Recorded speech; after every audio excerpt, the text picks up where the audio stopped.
channel, Pew Pew Dudes, talking about the high power.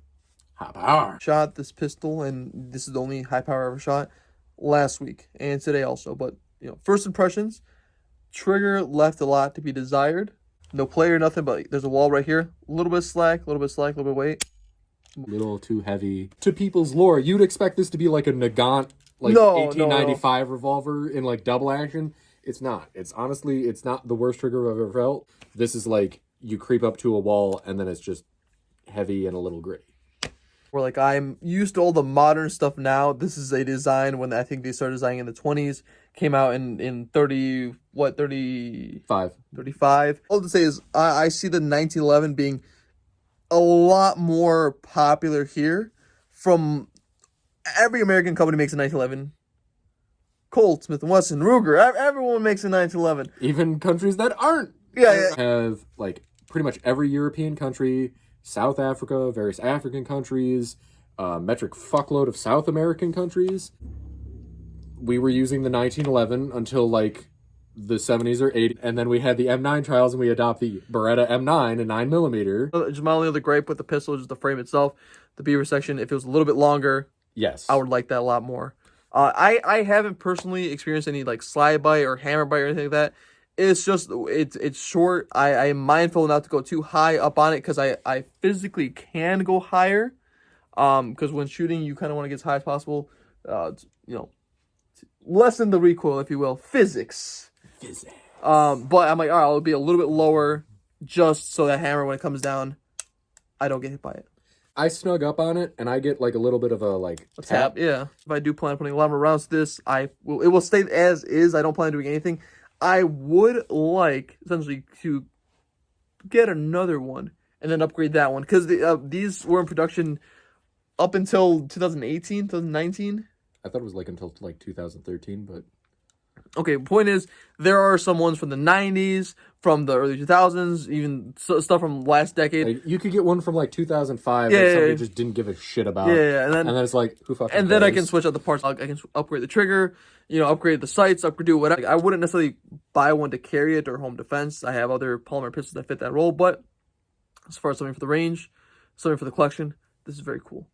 They're crazy expensive. That's another thing I forgot to mention. Like, the online, people are losing their minds. I don't. Would have been perfect if John Moses Browning just simply hadn't died, because as I recall, this was designed by like one dude who also helped on the FAL and a committee, and they were the ones that are responsible for things like the magazine disconnect, the beaver tail being short, it being in single action, even though you could tell it was intended for a double action. Like, look at this trigger and tell me you aren't like, oh, that's totally a double action. No, it's a single action. By a modern perspective, this is kind of bad. Mind you, there's people out there like, I can't mount a light, I can't mount a red dot, I hate it. Now, like, people born now. It's like, how can you possibly survive? And it's like, no, this is a great pistol, like, objectively, as far as, like, reliability. So is the 1911. Yes. I still like the 1911 more than this. Potato. And it's not my attachment to like the 45, because I would even have it in 38 Super. So it's not even an attachment to the caliber. I just love the thin profile, the trigger of the 1911, and the fact that like every company makes one. I have endless choices. I can't be like, guys, go get yourself a clone of this, because like there's not a whole lot. They're expensive anyways. There's the TSAS, the Springfield, Girsan, and the Girsan. Yeah. And then you have FN, which is like technically a fourth, but it's technically not on the list because it's a new one. It's the Mark IV. It's the next gen. They're not even. I don't think they're out yet. These are all like clones. And that one, the new FN is not even out, and the price is gonna be like. They said that their price is gonna be MSRP like $12.99-ish. So when they first come out, they're probably gonna be about $2,000 on Gunbroker. Yes. But when they are available, they're still going to be expensive. And then for the clones, I've seen positive things online, but obviously I haven't seen them in person. Those are still hard to get. I haven't seen them online. So I can't like, yeah, guys, go try one of those. It's like, and then if you get one in such good conditions, like, you kind of want to keep in that great condition. Exactly. Like this thing, again, it was carried by a police officer. It's got all sorts of like holster wear. and sort of it's got character, all the character, more character than you have even, or I, or you, anyone, all the character. So this one's definitely more of a shooter.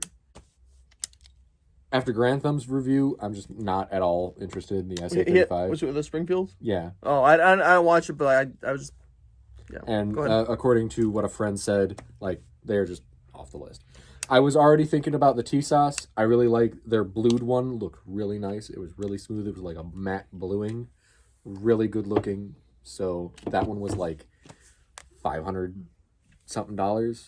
Just call it $600. So I'm down like a clown, Charlie Brown. It's in a difficult spot to really grade because for the generation it came in, it's kind of in a league of its own. Mech-Gar sells mags that bring it up to 15 rounds. And sure, it's a full-size handgun, but the grip size is actually a little bit short. Like, the grip could be just touch longer. Get those extra, like, 2 rounds in there. And I think it's like it's like 15 and a half when they make it 15 for the Mech-Gar. And it's like they trim down the follower as much as they can. So it's like, it's literally just a touch longer. You could have 17 in here. Field stripping it is a lot easier than the 1911. It's very much just an upgraded 1911 in 9mm. And that's kind of the way that I've always really seen it. But at the same time, it's like, it really set the precedent for everything else that came after it. Like the Gen 1 Smith & Wessons, the Ruger P series. Literally, like, the 1911 started the whole, like, tilting link sort of, like, barrel system. Mm-hmm. This then took it and brought it, like, all of, like, a touch of all of the modern amenities, like double stack magazines and ambidextrous safeties and all sorts of other shit. And then everything else just took off after that. And this is really where, like, the modern, like, your Glock got a lot of its points from this. Your Ruger P series got a lot of its points from this. Smith & Wesson, so on and so forth. You got to think about who's buying it. They wanted to appeal to the original design. They didn't want to just make it and have it be that way. They wanted something new that's still old. That's what they're putting out now. All right. Yeah.